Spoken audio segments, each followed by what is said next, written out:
Ngayon ay pupuntahan natin ang falls na matatagpuan sa Real, Quezon.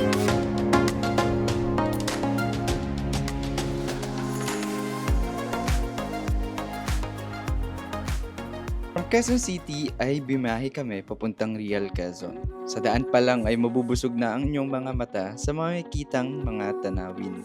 Isa na dito ang Pililla Windmill na matatagpuan sa Rizal. Mayroong 27 windmills ang Pililla Rizal.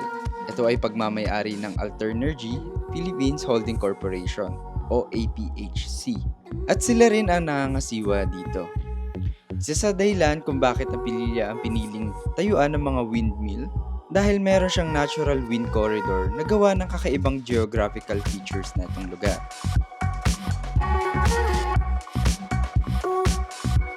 Sa kabilang banda naman ay may kita ang Laguna Lake.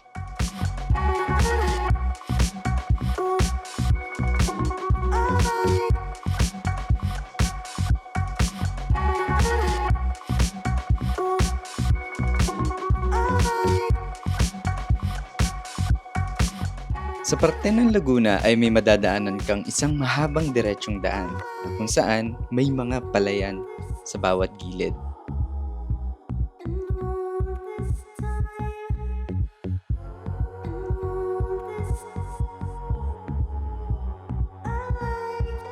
Bago ang lahat, don't forget to like and subscribe para mapagpatuloy natin ang mga ganitong video.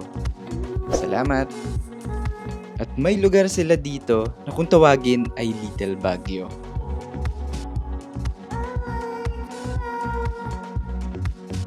Ang daan papuntang Quezon ay napapaligiran ng mga puno, kaya naman ang sarap bumiyahe dito.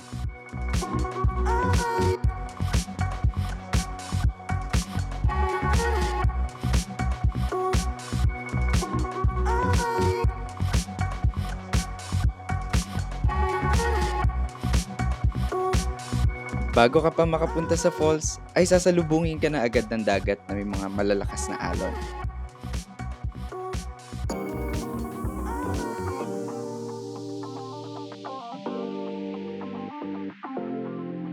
Isa sa mga sikat na waterfalls sa Real, Quezon ang Balagbag Falls. Pagkatapos ay may makita kang signage na nakalagay na Balagbag Falls sa kanang bahagi ng daan.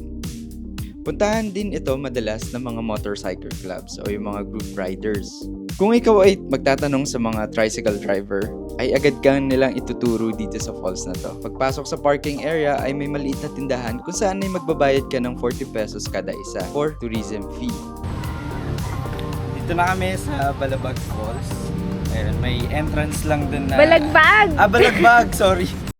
Dito na kami sa Balagbag Falls sa may Quezon, Real Quezon, no? Sa parking, meron kang babayaran or yung tourism fee na 40 pesos each. So ngayon, maglalakad na tayo papunta dun sa falls. Dito pa lang may kita mo na may river na dito. Let's go!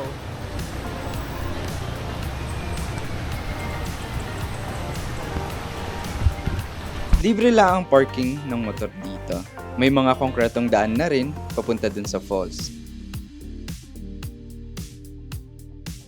May mga cottages na pwede nyong rentahan sa halagang 300 to 700 pesos.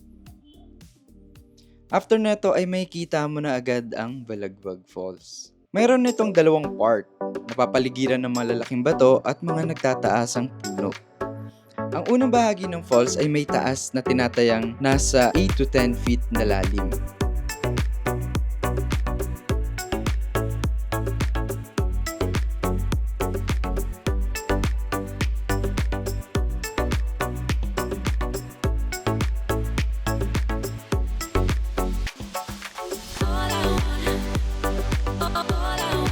Sa taas ay makikita mo ang mataas na bahagi ng falls.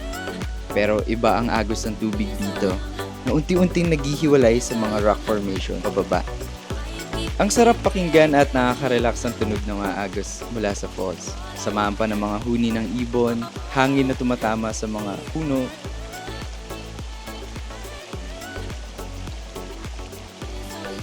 Yung Balagbag Falls ay meron siya parang dalawang layer na mga falls. Nasa baba, which is nandun yung mga cottages.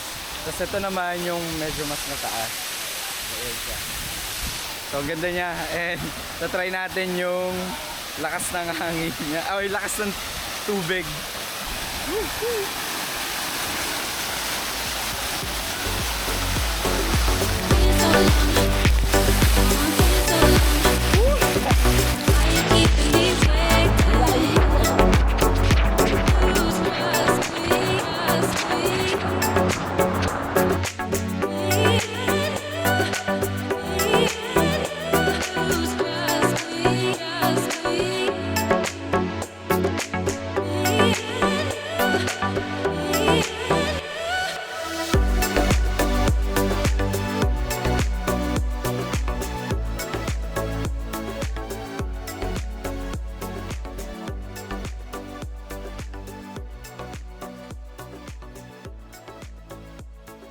Kahit na gaano kaganda ang falls, ay may iba pa rin na tila walang pakialam sa iniiwan nilang basura sa lugar.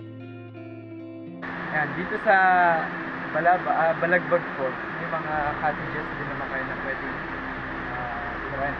Tulad nito mga. Tapos, kung may tent kayo, pwede kayo maglatag. Merong dalawang way dito na concrete na yung pathwalk or yung walkway. So, meron sa kaliwa, meron sa kanan. Meron na rin naman mga palikuran dito if ever na gusto niyo magbanlaw. Pwede kayo magbanlaw sa mga CR.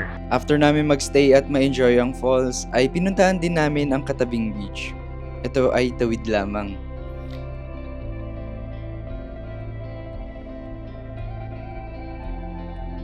May mga malalakas na alon, mabato ang beach, pero may parte naman na may buhangin. Dahil sa malalaking alon, ang ibang parte ng Quezon ay may surfing spot.